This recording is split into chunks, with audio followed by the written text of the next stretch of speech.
या फिर आगे रोलिंग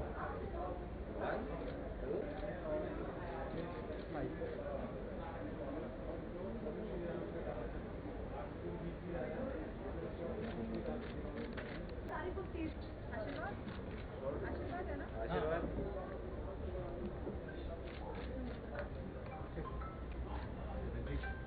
हाँ ले सकते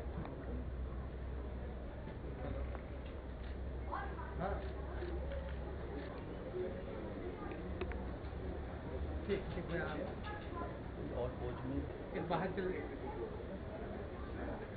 एक बाहर जो छतरी वाला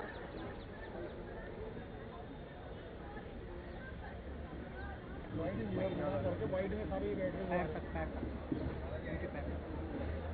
यहाँ ये प्रयासरत है कि सामान्य हो, चूँकि लेकिन अभी भी सावधानियां बरतनी हैं। 2 साल तो बहुत परेशान रही पूरी दुनिया कोविड से, और सावधानी बरतने के साथ साथ हम लोगों का जीवन जो है सामान्य हो रहा है। और 2 साल के बाद पूरी तरह से रामलीला जो हो रहा है दिल्ली लाल किला के प्रांगण में लौकुश रामलीला मंडली के द्वारा, ये बड़ी खुशी की बात है। और मुझे रावण की भूमिका मिली है तो मैं बहुत ही उत्साहित हूँ, क्योंकि मैंने टेलीविज़न में तो किया है रावण का रोल, लेकिन मंच पे मैं पहली बार करूँगा। और जबकि मैं मंच का ही कलाकार हूँ, मैं 40 सालों से रंगमंच से जुड़ा हुआ हूँ, लेकिन मंच पे मैं पहली बार रावण करूँगा। और इस तरह से इतने भव्य मंच पे, जो मंच कुछ 150 फीट लंबी है और 75 फीट चौड़ी है, और जिस तरह से व्यवस्था है दर्शकों को बैठने के लिए, वो देखकर अपने आप में एक अद्भुत अनुभूति है। तो मुझे अच्छा लग रहा है, मैं उत्साहित भी हूँ, मैं कॉन्शियस भी हूँ कि देखें कैसा होता है। लेकिन जब ये मैंने गेटअप लिया तो मुझे लगा कि कुछ लगता है आधा काम हो जाएगा, इससे बाकी भोले शंकर संभाल लेंगे। आपने फिल्मों में भी काम किया, आपने टीवी में भी काम किया, थिएटर पे भी किया है, तो इन सब में जो आपका फेवरेट रहेगा, अगर आपको एक चीज चूज करनी पड़े तो आप किसको करेंगे? मैं तो रंगमंच को ही चूज करूंगा। रंगमंच एक ऐसी भूख है जो अभिनेता रंगमंच से आया है। रंगमंच की अगर आदत पड़ गई है तो रंगमंच के बगैर रह नहीं सकता।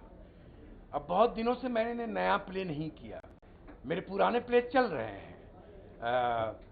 जो मैं करता हूँ 35, 36 सालों से, एक और द्रोणाचार्य, आखिरी क्षमा, मोटे राम का सत्याग्रह।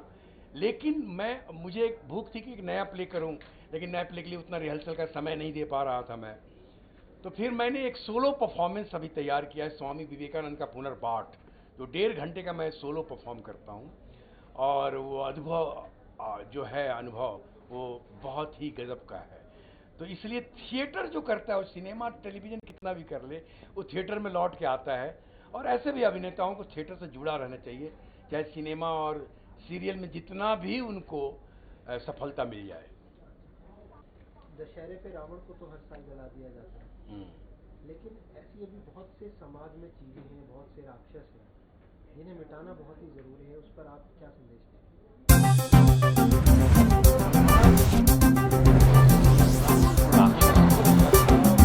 पंडित था, महाज्ञानी, महान ज्योतिषी, त्रिकालदर्शी, 4 वेद और 6 शास्त्रों का ज्ञाता, जिसके कारण उसके 10 सर थे। और रावण को सब कुछ पता था, वो जानता था मुझे मोक्ष कैसे मिलेगा, भगवान विष्णु कब अवतार लेकर आएंगे, कब क्या होगा, कैसे होगा, ये सब कुछ जानता था। लेकिन आज मनुष्य स्वयं में राक्षस है। उसकी वृत्ति, उसकी प्रवृत्ति, उसकी प्रकृति, उसकी आकृति, सबके सब राक्षसी है। क्योंकि मनुष्य का जो स्वार्थ और लोभ है, मनुष्य का जो अहंकार और इंद्रिय भोग लिप्सा है, ये राक्षसी प्रवृत्तियां मनुष्य इसके साथ जीवन जी रहा है, और यही मनुष्य के जीवन को डोमिनेट कर रही हैं। ये प्रवृत्तियां, ये बहुत बड़े राक्षस हैं, और यही समाज की चेतना स्तर को खत्म कर रहा है, मूल्यों को समाप्त कर रहा है समाज से, मनुष्य के जीवन स्तर को निकृष्ट कर रहा है। तो इस राक्षसी प्रवृत्ति से निजात पाना होगा, और रामायण बहुत प्रासंगिक है इसके लिए, चाहे कोई भी युग हो। इसीलिए मेरा ख्याल है कि वर्षों से, सदियों से रामलीला होते आया है। जो राम कथा जो है, ये प्रसंग जो है कि बुराई पे अच्छाई की जीत, जो विजयादशमी है, वो इस बात का संदेश देता है समाज को कि बुराई पर अच्छाई की जीत क्या होती है, कैसे होती है, और कैसे राम ने रावण को मारा था। और जब रावण दहन होता है तो ये एक सिंबल की तरह है जो समाज में बहुत ही आवश्यक है इस संदेश को पहुंचाना, और रामलीला अपना ये कार्य कर रहा है। मेरा नाम अखिलेंद्र मिश्र है और मैं रावण का किरदार कर रहा हूँ इस रामलीला में, जो लौह कुश रामलीला समिति द्वारा आयोजित हो रहा है लाल किला के प्रांगण में 26 सितंबर से 6 अक्टूबर तक।